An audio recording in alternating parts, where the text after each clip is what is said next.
빌립보서에가 이제 빌립보 교회가 사도 바울이 제2차 전도 여행을 갔다가 세운 교회입니다.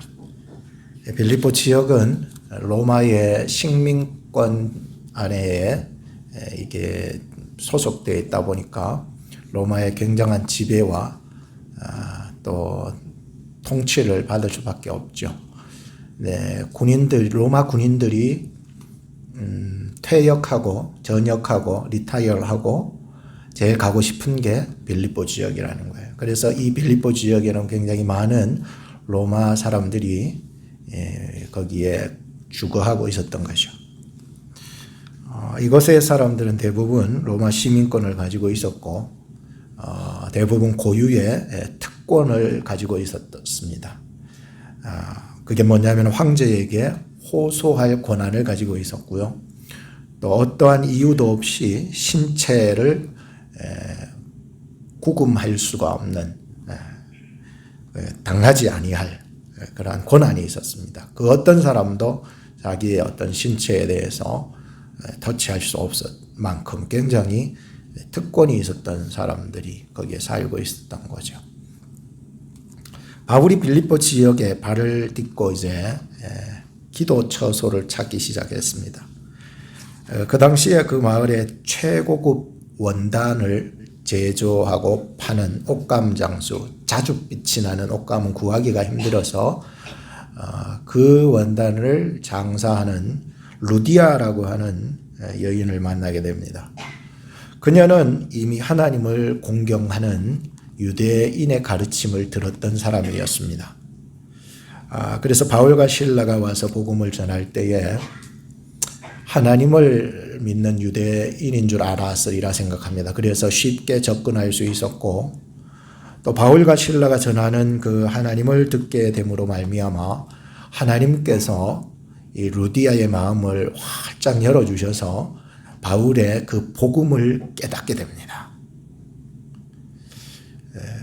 이것이 이제 자기는 유대인의 그 가르침으로 유대 종교에 있었던 이 루디아가 과연 하나님을 공경하고 섬기는 것에 멈추지 아니하고 바울 복음을 들음으로 말미암아 예수 그리스도를 영접하게 됩니다. 그러니 세례를 받게 되죠. 세례를 받는 순간 아무래도 성경에 나오지 않았지만 성령이 그와 함께 했으리라 생각이 들었습니다.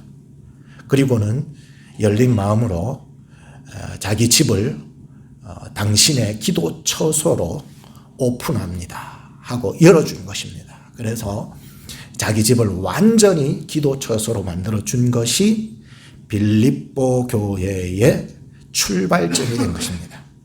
루디아가 얼마나 이 교회에 열심과 기도와 눈물을 흘렸겠는가 한번 짐작을 해볼 수가 있었습니다. 바울과 실라는 그렇게 그곳에서 기도 처소에서 기도를 하면서 복음을 증거하게 됩니다. 시간은 흘러서 바울은 나중에 로마 감옥에 갇히게 되죠.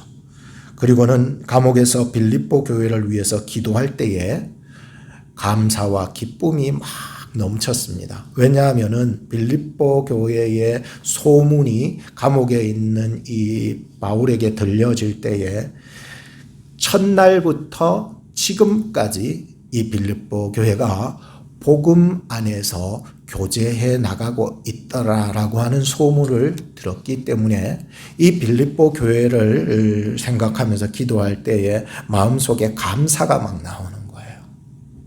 막 기쁨이 나오는 거예요. 그래서 하나님께 영광을 돌리고 그 교회가 더 풍성해지고 또 열매 맺기를 위해서 기도를 하게 되었습니다. 우리는 좀 더 이 빌립보 교회의 내부 사정으로 들어갈 필요가 있습니다. 과연 복음으로 교제하는 것으로 그것이 다 되었는가? 과연 저들이 예수 그리스도를 믿고 따르는 데 있어서 그것이 다였는가?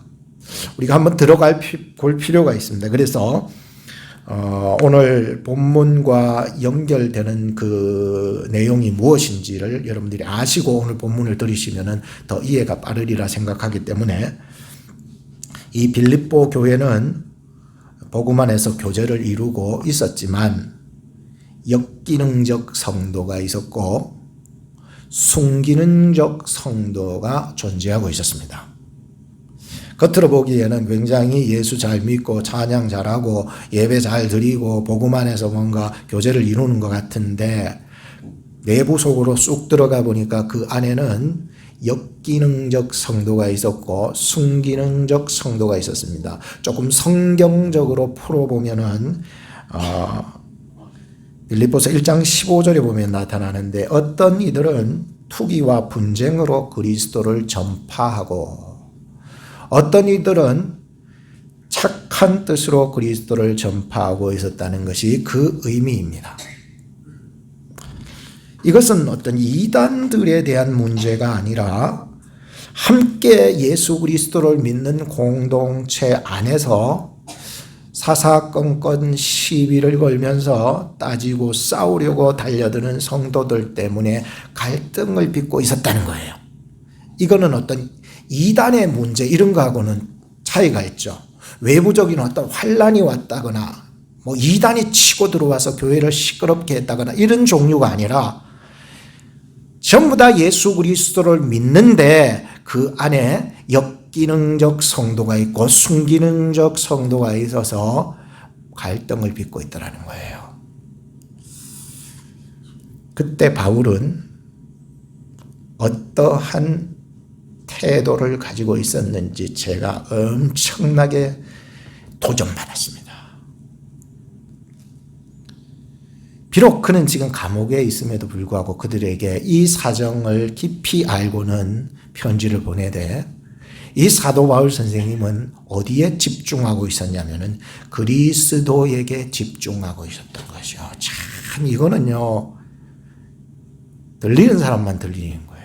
사람의 문제를 떠나서 그리스도 안에서 이 문제를 해결하고 풀어나가고자 하는 사도 바울의 모습을 봤어요. 교회 내부 안에서의 사람들이 이렇게 역기능적, 순기능적 가진 사람들이 오늘 우리 교회에도 있지 않겠습니까? 그리고 내 속에도 얼마든지 그것이 존재하기 때문이죠. 우리 집에도 사실 그런 사람이 하나 있습니다. 뭘 살려고, 제가 뭘 필요해서 살려고 이렇게 하는데 도대체 살 수가 없어요. 뭐 사고 싶은 게 있는데 살 수가 없다고요. 그러니까 내 샴푸하고 린스가 붙은 거를 싸게 파는 집이 있더라고요. 그래가지고 샴푸하고 린스가 한목에 붙어가지고 싸게 파는 거 있어서 헐값에 사왔는데 린스는 왜 샀느냐? 왜 그랬느냐? 그런데 저는요, 두 개를 합쳐봤자 샴푸 하나 값보다도 더 싸게 샀거든요. 이득 아닙니까? 그죠? 린스 잘 안 쓰더라도 두 개 합친 값이 하나 사는 것보다 더 싸게 사서 대박 아닙니까? 그런데도 시시콜콜 잔소리를 하는데 고마해라. 많이 들었다. 그래도 아내가요, 제 말을 깨닫고는 고마해 주더라고요. 그러니까 끝났지. 계속 막 갈구고 따지고 왜 그랬냐고 막 계속 물어댔겠으면 저는요, 환장했을 거예요. 장이 꼬이다. 환장했을 거야. 그래서 교회 안에도요, 복음 안에서 순종하는 성도가 있는가 하면은 뭘 해도 다툼과 경쟁 정신으로 달려드는 성도가 있습니다. 바울은 어디에 집중했다고요? 그리스도에게 집중했습니다. 그리고 그리스도가 드러나는 것을 기뻐했던 거예요. 그게 이제 1장 우리가 본문을 대하는 서두에서 여러분들이 반드시 알아가야 되는 거죠. 바울이 얼마나 그리스도 중심에서 흔들림 없는 그러한 복음 증거자였는지를 우리는 알 수가 있습니다. 이게 사도 바울의 얘기만 아니라 오늘 여러분들의 신앙이 그렇게 되기를 바라요. 여러분들 가정 속에서도, 여러분들 직장 속에서도, 교회 생활 가운데서도 순기능과 역기능은 항상 존재해서 우리를 힘들게 하는 거거든요. 뭐 순기능이 힘들게 한다는 건 아니고 말이죠. 이런 배경 속에 교회가 분쟁, 분열치 말고 한 몸을 이루고자 오늘 본문 말씀 2장에서 시작됩니다. 그러므로 이제 여러분들 아시겠죠? 이런 배경에서 이제 오늘 본문이 들어가는 거예요. 첫째는 한 몸입니다. 교회는 예수 그리스도 안에서 한 몸입니다. 몸에는 기능이 많죠. 크게는 머리, 또 몸, 또 다리, 뭐 이렇게 나누시면 또 더 세부적으로 나누자면은 눈도 있고, 코도 있고, 귀도 있고, 입도 있고 말이죠. 여러 개로 나누고 말이죠. 또 손톱, 손톱, 또 내려오면은 우리 히프, 생식기, 허벅지, 또 종아리, 발톱 이런 것들이 많이 있습니다. 이 모든 것이 한 몸 안에서 각각 자기 역할만을 하는 것이 아니라 그 역할을 통해서 다른 기능에게 영향력을 끼치고 있다는 거예요.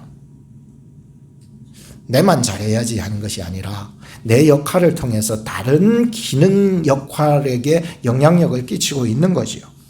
그래서 함께 즐거워하고 함께 고통하고 말이죠. 얼마 전에 제가 여기에 모기가 물었는데 이게 온몸이 다 이쪽으로 집중하는 거예요. 그래서 함께 고통하고 함께 즐거워하는 거예요. 그래서 한 몸을 이루고 있는 것이죠. 우리 몸은 최선을 다해도 70년에서 80년을 살면 이제는 힘을 잃습니다. 부부도 40년, 50년 함께 살면은 이제 천국 갈 준비해야 합니다. 교회 생활도 얼마나 충성 봉사할 수 있겠습니까? 여러분 한번 생각해 보세요. 어제도 홍성열 권사님께서 참 어제를 위해서 몇 날 며칠을 준비하셨어요.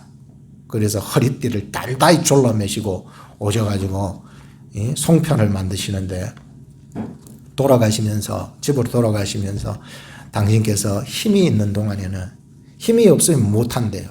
힘이 있는 동안에는 교회에서 열심히 이렇게 일하고 하는 것이 즐거워하시는 거예요. 그래서 얼마나 맛있는 송편을 만드셨던지 말이죠. 참 너무너무 감사한데요. 이렇게 짧은 인생을 우리가 살아가고 있으면서도 우리의 인생이 마음을 같이 하지 못하고 짧은 인생을 산다면 얼마나 후회되겠습니까? 같은 사랑을 가지지 않고 뜻을 합하지 않고 한 마음을 품지 않고 무슨 일을 해도 자기중심적으로만 하려고 다투고 자기 영광과 자기 자만심과 헛된 육신의 욕망을 채우려고 남을 깔보고 산다면 어떻게 공동체가 하나가 되겠습니까? 우리 교회도 마찬가지 아니겠습니까? 빌립보 교회뿐만 아닙니다. 바울은 지금 교회가 각자 행동하지 않기 위해서 4가지 전제 조건을 깔고 있습니다.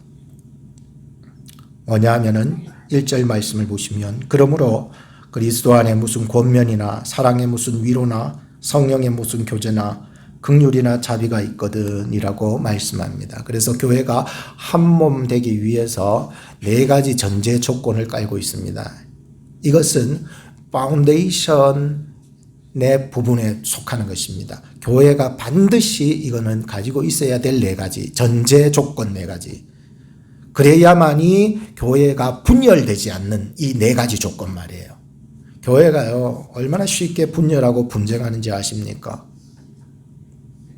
가정도 똑같아요.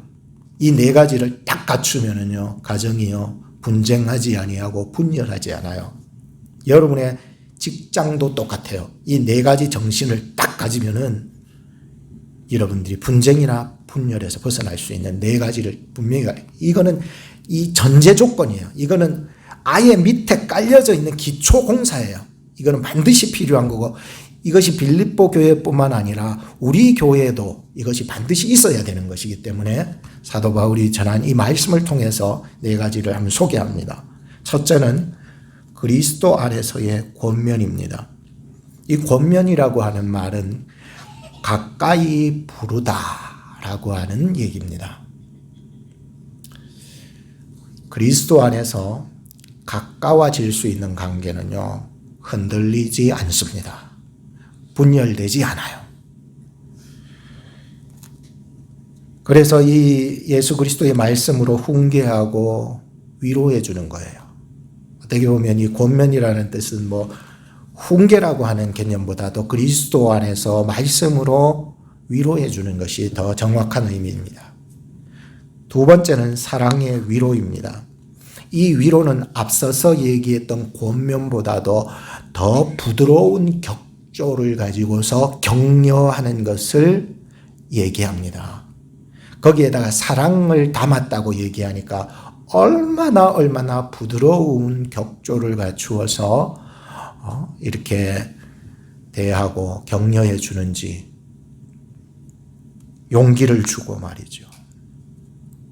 세 번째는 성령의 교제입니다. 코이노니아라고 그러죠.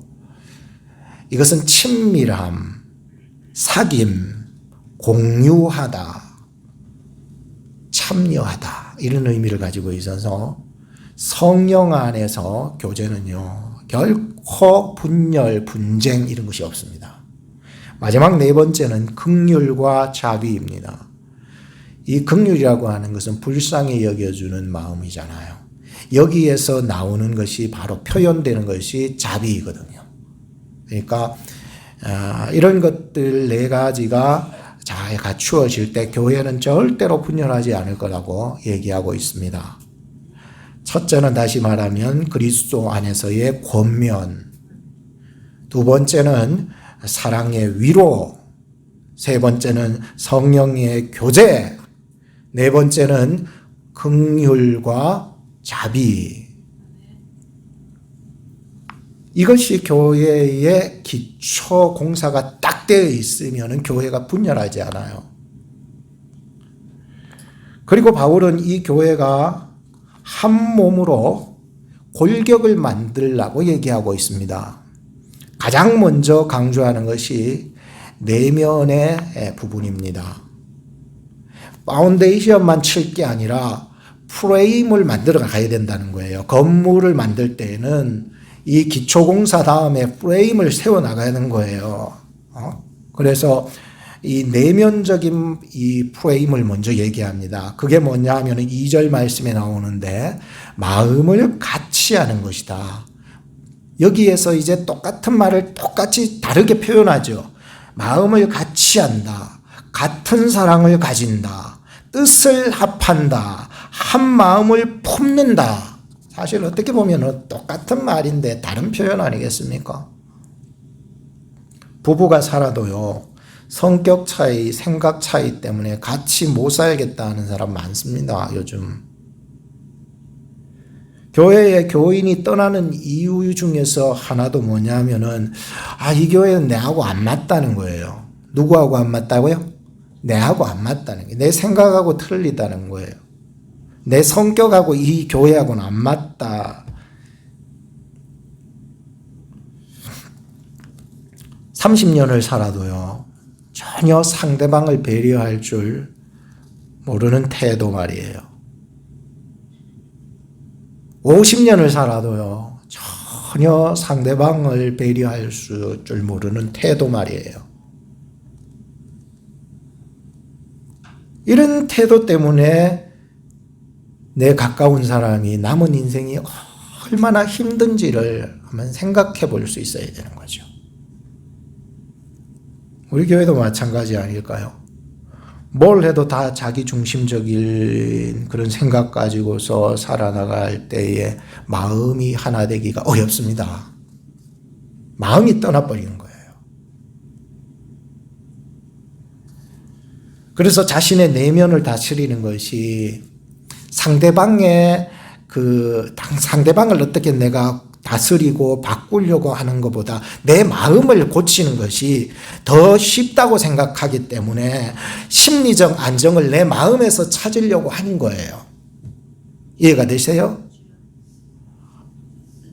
그런데 이런 심리적 안정을 취하려고 여러 가지로 시도해 보지만은 내면적인 부분만으로는 뭔가가 부족하기 때문에 바울은 이 내면적 하나됨을 갖춘 그 이상의 것을 얘기하지 않으면 안 되었어요. 그래서 외면적인 것을 얘기하는 거예요. 3절 보세요. 아무 일에든지 다툼이나 허영으로 하지 말고 오직 겸손한 마음으로 각각 자기보다 남을 낮게 여기고 각각 자기 일을 돌아볼 뿐더러 또한 각각 다른 사람들의 일을 돌아보아 나의 기쁨을 충만케 하라, 이런 얘기를 하고 있어요. 먼저는 좀 깊은 내면적인 어떤 일치를 보여야만이 이 분열을 막을 수가 있다, 분쟁을 막을 수가 있고 갈등을 막을 수가 있다고 했고, 이제는 좀 더 외면적인 어떤 부분들을 터치해 나가죠. 다시 말하면은 손바닥도 마주쳐야 소리 나죠. 나 혼자 있으면 뭔 소리가 나겠어요. 그만큼 사람들이 모이는 교회는요, 사람들이 있기 때문에 분명히 소리가 난다는 거예요. 그럴 적에 가정도 그렇고 직장도 그렇고 교회도 그래요. 그럴 적에 말이죠, 다툼과 허영으로 하지 말라는 거예요. 어제 추석이라고 우리 송평 만든다고 우리 여전도에서 많이 나왔고, 남자로서는 이제 송 집사님하고, 송 집사님 왔다가 금방 또 가셨지만은 제가 또 와서 또 있어줬습니다. 근데 추석이라고 송평만들 다 모여가지고 말이죠, 서로 말이죠, 싸움질하고 말이죠, 만들던 그 쌀가루 떡을 말이죠, 막 집어 던지고 말이죠, 막 이렇게 막 싸움질을 했다면 오늘 우리는 송편을 먹을 수가 없었을 거예요.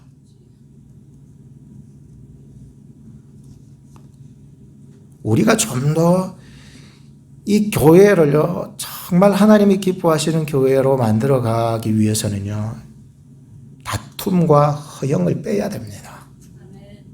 절대로 좋은 열매 맺을 수 없습니다. 다툼과 허영으로서는. 여러분, 송편 오늘 이렇게 정성껏 만든 거 먹고 싶죠? 우리 학생들도 먹고 싶다는데 먹기 싫게 한번 해볼까요? 어제 제가 송편 쌀가루 떡을 빚었어요. 먹고 싶어요? 그래도 먹고 싶다고? 너무 더워서 막 머리에서 땀이 흘러내리기 시작한 거야. 그러니 먹고 싶어요? 땀이 막 쫙쫙 흘러내리는데 이 땀이요, 거기로 들어가는 거예요. 막 같이 비볐어요. 먹고 싶어요?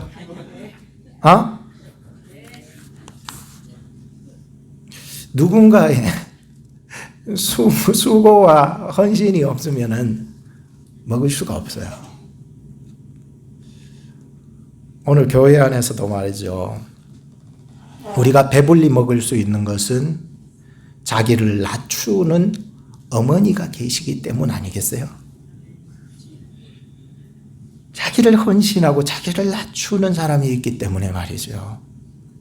비록 땀은 들어갔어도 말이죠, 짭짤하겠지만 말이죠, 저 혼자 다 먹을 거야.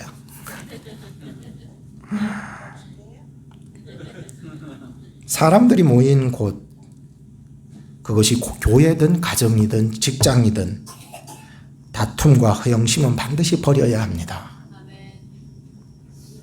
뭐예요? 그러면 오직 겸손한 마음으로 자기보다 남을 낮게 여길 때에 교회는 분열되지 않아요. 직장이 분열되지 않고 가정이 분쟁하지 않아요. 자기보다 남을 어떻게 여기라고요? 낮게 여길 때 그래요.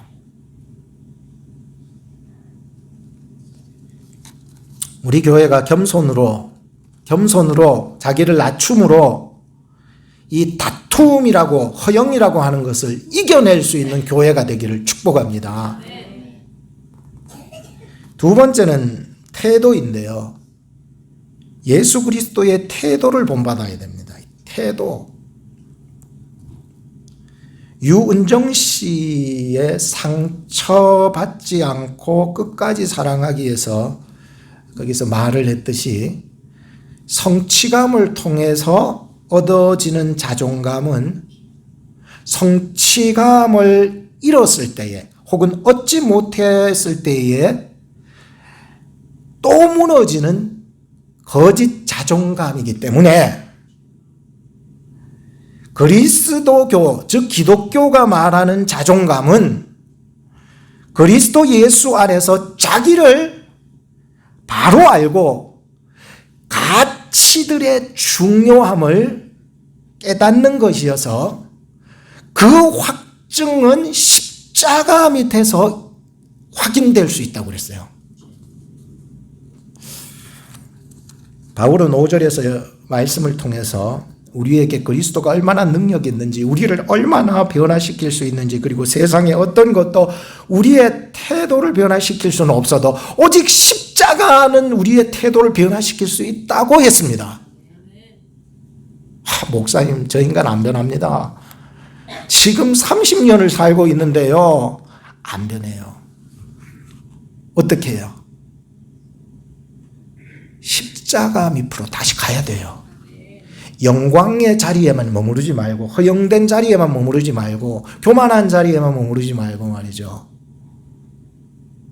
십자가로 내려오셔야 돼요. 십자가에 내려오니까요, 그리스도의 마음을 본받는 게 되는 거예요.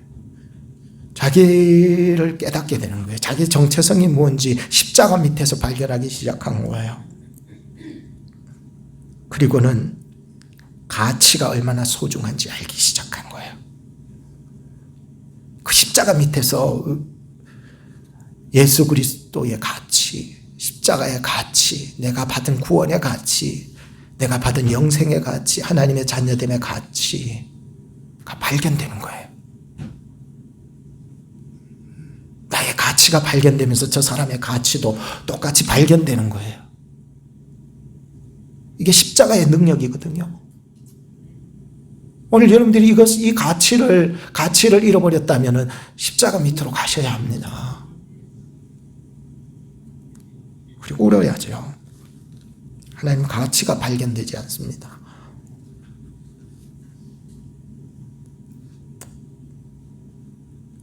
예수 그리스도에게 집중해야 합니다. 예수 그리스도의 마음은 어떨까 생각해 보셨나요? 십자가 밑에 가서 예수님의 마음이 어떤지 한번 생각해 보셨냐고요.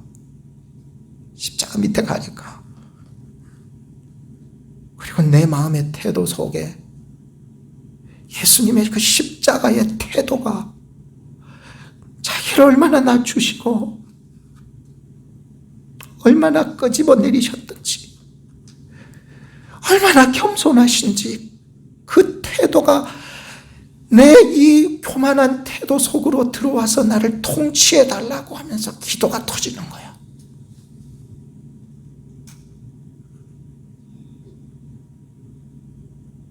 영광에만 머무르지 마세요. 낮은 자리에 가서 예수님의 마음은 어땠을까 한번 생각해 보셨습니까? 이런 사람만이 새 역사를 만들 수 있습니다. 너희 안에 이 마음을 품으라. 어떤 마음?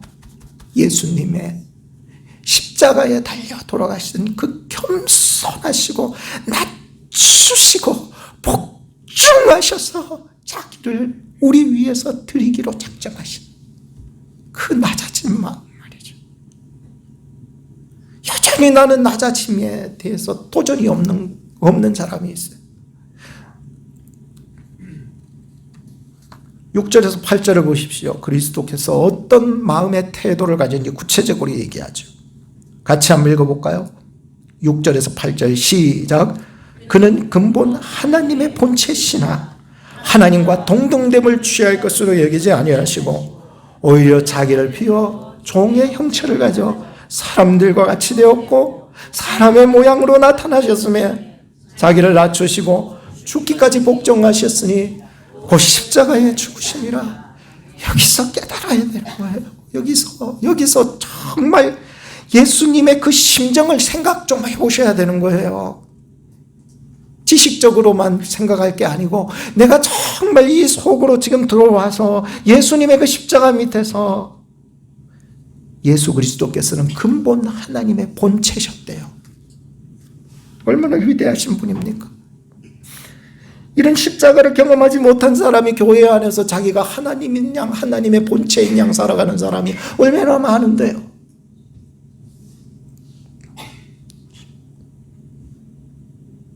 예수님의 겸손은요, 하나님의 본체셨어요. 그 본체가 내려오는 거예요. 참, 자기의 역할이 하나님의 본체라고 생각되면은요, 정말 얼마나 높아지겠습니까?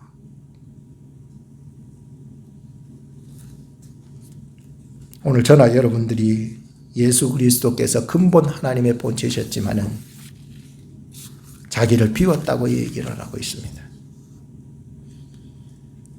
비우지 않고는 종의 형체를 가질 수 없어요. 사람들과 같이 될 수 없고 사람의 모양으로 나타날 수 없습니다. 자신의 영광스러움을 비워야 하고 낮고 낮은 우리 인생을 구원하실 수 있으셨기 때문에, 그래야만 우리를 구원하실 수 있었기 때문에 그는 자기를 비우셔야만 하셨던 거예요. 이 비운다는 말을 보면서 진짜 쉽지 않아요. 여러분들이 생각 비워본 적 있어요? 부부로 살면서 당신의 생각이 더 옳고 내 생각이 안 좋네, 뭐 이러면 좋죠. 그러나 그 반대잖아요. 당신의 생각은 틀려먹었고 내 생각은 옳다고. 자기의 생각을 비울 수 있습니까? 자기의 습성을 비울 수 있습니까? 자기가 가진 것들을 비울 수 있냐고요? 내려놓을 수 있냐고요? 내 것인데 그걸 내려놓을 수 있냐고요? 내 영광인데, 하나님의 본체였는데 그걸 내려놓을 수 있냐고요? 안 됩니다, 여러분들. 핸드폰 하나 뺏어도 사람 뒤집어지는데,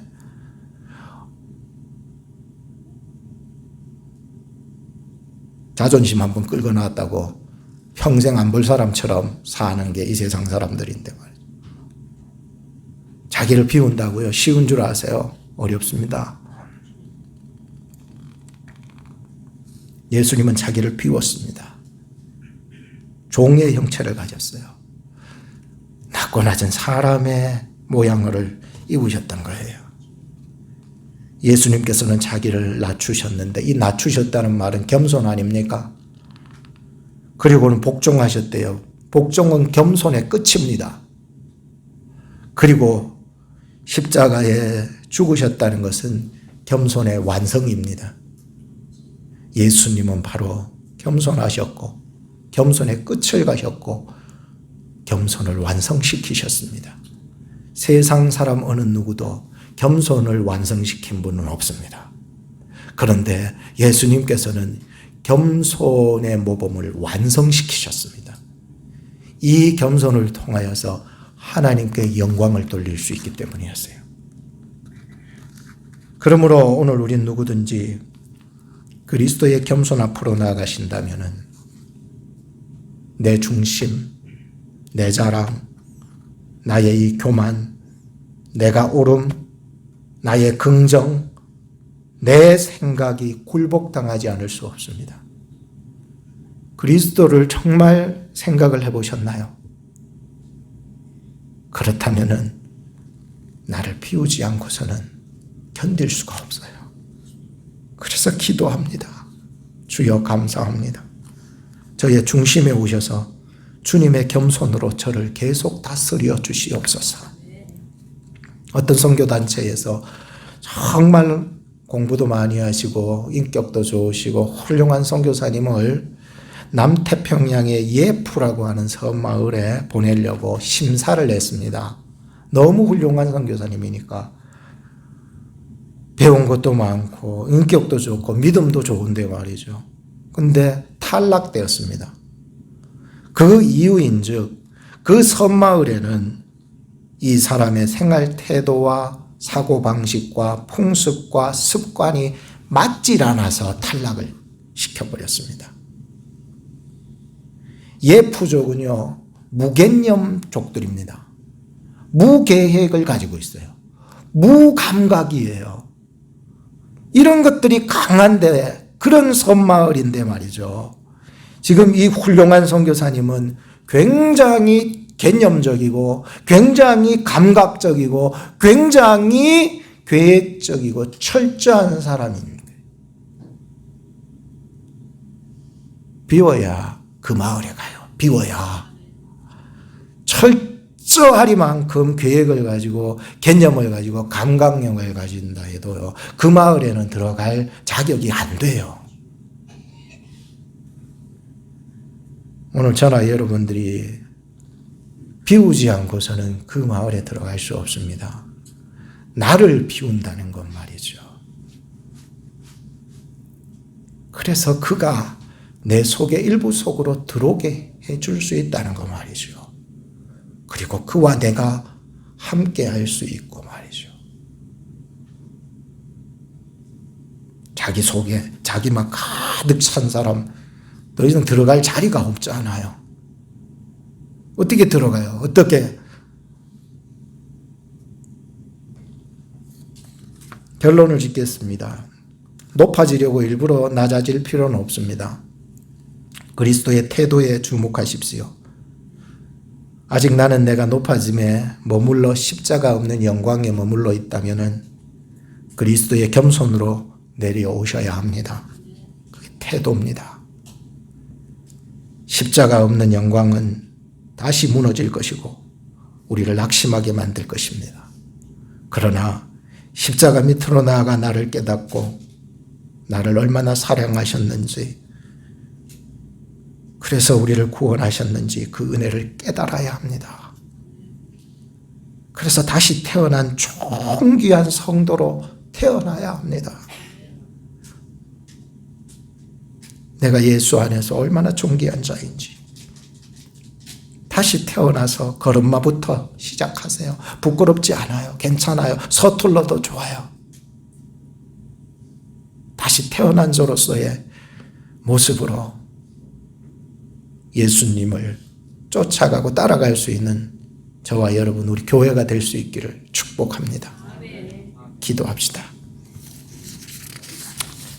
하나님의 은혜에 감사합니다. 지난 한 달 우리 각자의 태도를 돌아보면서 우리 그리스도 예수님의 겸손하신 십자가의 죽으심 앞에 서게 되었습니다. 저희 개개인들을 만나 주시옵소서. 말씀을 통해서 사랑을 통해서 성령을 통해서 위로하며 격려하며 교제하며 긍휼과 자비의 마음을 베풀 수 있도록 도와주시옵소서. 우리 속에 아직 남아있는 다툼과 허영심의 요소들을 제거해 주시옵소서. 겸손하신 예수님의 마음을 본받게 해 주시옵소서. 예수님의 이름으로 기도합니다. 아멘.